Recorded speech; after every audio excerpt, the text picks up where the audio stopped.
two of my dogs were bitten by the same copperhead. On this episode of the Driving with Rob podcast.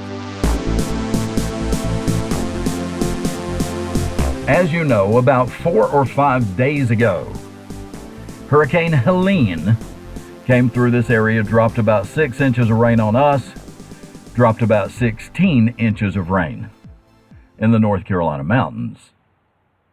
Horrendous, horrible, devastating flooding. And we had our share of it, but we had like 6 inches of rain and 60-mile-an-hour winds. The mountains up around Asheville had over 15 inches of rain and 100-mile-an-hour winds. So, it was definitely worse for them than it was for us. But what I want to tell you about is my dogs getting snake bit. Here's what happened. Hurricane comes through Friday morning. The rain stopped about lunchtime, or a little after. The winds finally started dying down about 2 or 3 o'clock in the afternoon. Well, if you have dogs, you know they don't like to get their feet wet. And they will hold it till their bladder explodes. Well, finally, about 3 or 4 o'clock in the afternoon, I said, these dogs have been inside all day. Seems like the worst of the storm has passed. It's time for the dogs to go out. So, we have a sliding patio door. You know, the sliding glass door like people used to have years ago. So I opened the sliding door, and our backyard is fenced in, which is very convenient for us because that means we don't have to walk the dogs. We just open the back door and let them out. Well, we have 3 dogs. My daughter's dog, Ruby, our mixed breed, Bo, and Henry, the beagle. Well, Henry is about 12 or 13 years old. So he doesn't move really fast anyway. So when I opened the door to get the other dogs to go out, Henry just laid there. He's like, no, let them go. I'll be fine. And I'll pee in the floor later when you're not looking. So I knew at some point I was going to have to push Henry out the door because Henry was not going to go out the door if he didn't have to. But the 2 younger dogs, Bo and Ruby, as soon as I opened the sliding door, they just ran straight out. Well, we have 3 steps from the patio door down to the concrete patio. Well, I noticed that some of my plants on the patio had gotten blown over during the storm. So I was just going to step out and set these plants back up. They didn't blow away, but they did blow over. Well, I got 1 foot out the door,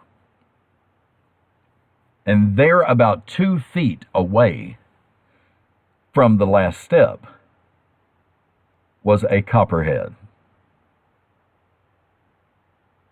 It wasn't a corn snake. It wasn't a rat snake. It wasn't a black snake. I know what a copperhead looks like. This was a copperhead. Needless to say, I stepped back into the house and closed the door. And then I told my wife, I said, get the leashes, go around to the other gate, and get the dogs to go over there. She said, why? I said, because there's a damn copperhead laying right there at the bottom of the steps. And I'm afraid that the dogs are going to mess with the copperhead and get bit. Well, she started freaking out, but we went to the gate and we got the dogs to come to us. Well, we noticed that Ruby was limping and whimpering and holding her right front foot up. Kel says, do you think she got bit? I said, I don't know.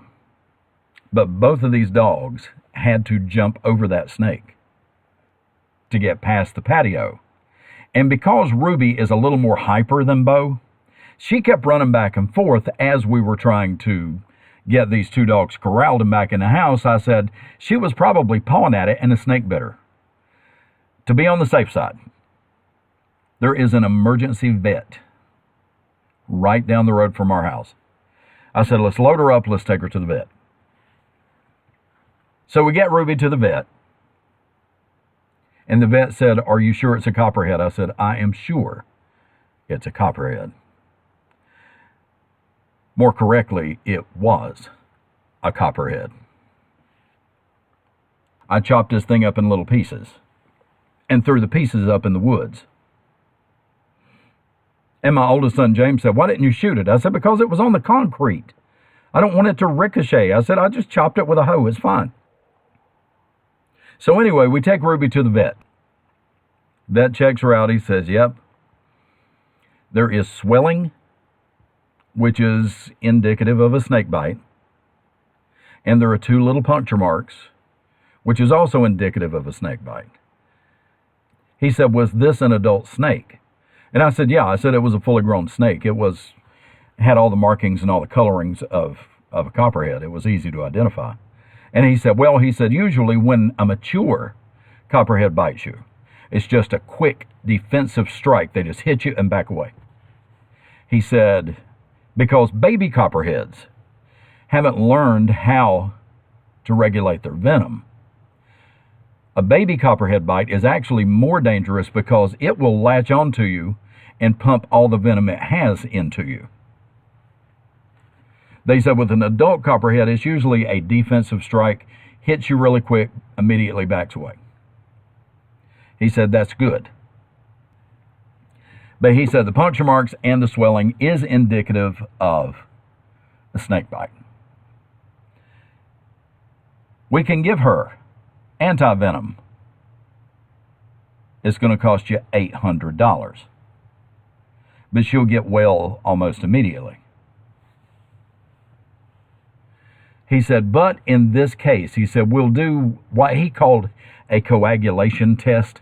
They take a blood sample and run some sort of test on it, and that would indicate whether she got a big venom load or a small venom load.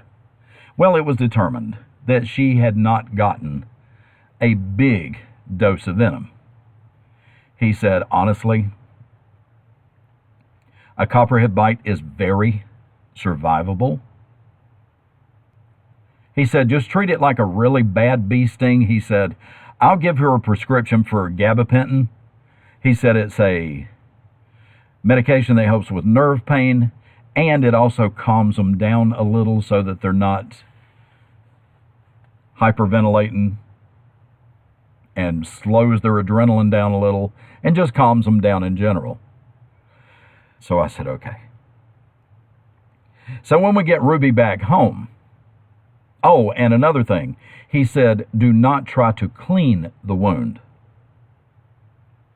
Because what they have learned over the years is if you clean the wound from a snake bite, that you have a danger of reintroducing any venom on their skin back into the wound.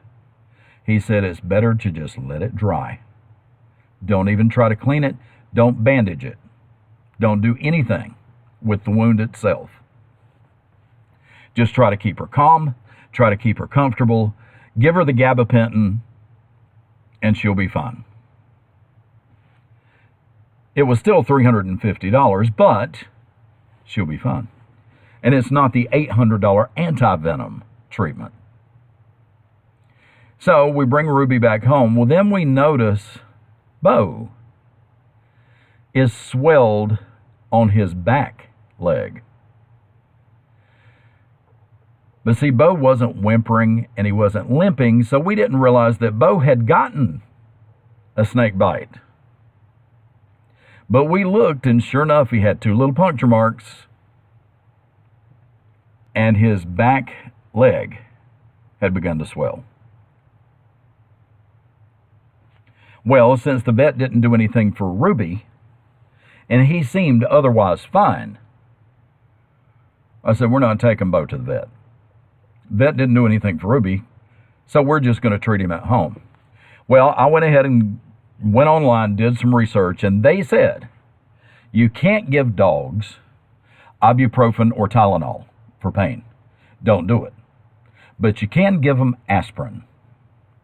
Based on the weight of the dog, I think it's one baby aspirin per 10 pounds of weight is the dosage. But you could give them aspirin for pain and Benadryl. Just like with a bad bee sting, yellow jacket sting, hornet sting, it will help with the histamine in the snake venom. It's not anti-venom, but it will kind of counteract the histamine effect of the venom. So you can give dogs Benadryl. And there is a dosage chart. They recommend children's Benadryl, children's liquid Benadryl, just because it's easier to regulate the dose, and if the dog is smaller than a toddler, you need to make sure you're not giving them too much. But to wrap up, with all the rain that we've had, the rain has forced the snakes up out of their holes. The vet told us that our dogs were the third snake bite he had seen that day. The snakes are coming up out of the ground because the ground is saturated. Their holes, their burrows, are full of water. And probably the reason this particular copperhead was laying on the concrete was probably to warm up, because it had probably, had to swim through, this cold rainwater and tried to find a warm place. Well, the warmest place was on that concrete patio where the sun was actually starting to come out a little bit. But unfortunately, as the dogs jumped over it, he ended up tagging both of them. He probably bit Bo as he jumped over him. He probably bit Ruby when she came back to investigate and started pawing at him. So here's what you need to remember. Number one, snakes are out because of all the rain. Number two, it's warm enough that snakes are still active. They haven't retired for the winter, and they don't actually hibernate, but it's close to hibernation. But it's still warm enough that they can be out and be active. And if your dog gets bit by a copperhead, my advice is just watch them. If it swells up and it causes them a little pain, give them some Benadryl, give them some aspirin, and watch them and see if they get any worse. Because there's still time later. If they start to get violently sick, because they said dogs can have diarrhea, vomiting, stumbling, if they got a heavy enough venom load. But chances are, if it was an adult copperhead, it was just a quick strike, they didn't get enough venom to kill them, just give them an aspirin, give them a Benadryl, and just keep them comfortable. And in the case of our dogs, the swelling went down the next day, and they're both fine. But the snakes are out because it's warm and the ground is saturated. And that's going to do it for this episode of the podcast. I appreciate you listening. I really do. Thanks for downloading. Tell your friends about the podcast. If they would like to listen to the podcast, you can look up the Driving with Rob podcast on Google. And I'm everywhere you want to go for podcasts. I'm on Spotify. I'm on Apple Podcast. I'm on Google Podcast. You'll find it. But yeah, tell your friends and neighbors about it. I would appreciate it. Thanks again for listening, and I'll talk to you next time. Bye now.